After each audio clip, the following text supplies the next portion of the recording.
আপনার নামটা কি? শেফালি মান্ডি। বাড়ি কোথায়? এই ভগবতীপুরে। ভগবতীপুর, হ্যাঁ। ডেবরা থানা। আচ্ছা, আপনার মালিকের কি হয়েছিল? আমার মালিকের এই হাতটা, ডান হাতটা পুরো ফেটে গেছিল। ফেটে যাওয়ার পরে অনেক ডাক্তারের ওষুধ খাওয়াইছি, অনেক মলম কিনেছি, অনেক সব কিছু চিকিৎসা বাকি নাই। তারপরে লাস্টে বলে হ্যাঁ আমি ওষুধ খাবো না, আর না খেতে বললো। তাহলে আমরা বলে তাহলে না যদি খাও তো আমাদের কিছু জোর করার কিছু না। ওই রিয়েকশনের চা খেত, পেস্টাম দাঁত মাজতো দিয়ে। এই একদিন এখন আমাদের এই রিয়েকশনের ওই শ্যাম্পুটা মেয়েরা মাখতো, ওইখানে কলতলায় রেখে দিয়েছে। তখন তার বাবা বলতে আমি একটু নিয়ে দেখি, আমি একটু মাখিলেই। এবার যখনই মাখতে গেছে হাতটা জ্বলে উঠছে। শ্যাম্পুটাও মেখে নিচ্ছে, মেখে চান করে নিচ্ছে। বলে প্রচণ্ড জ্বালা করে। এটা বলে কি করে?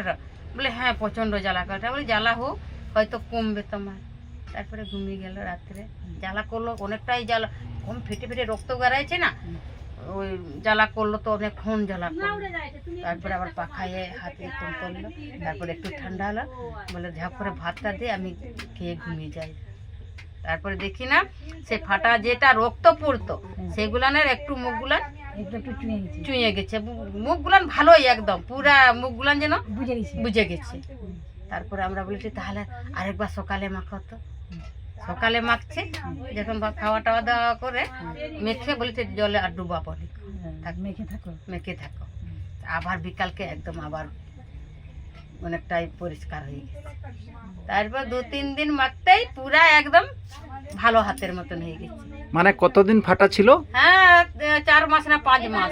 5 মাস ধরে ফাটা ছিল হাত। কিন্তু ভালো হতো না ওষুধ খেয়ে মলম লাগিয়ে? না। তো মাথায় লাগানো ডিএক্সএনের মাথায় লাগানো শ্যাম্পু, হ্যাঁ শ্যাম্পুতে হাত ঠিক হয়ে গেছে।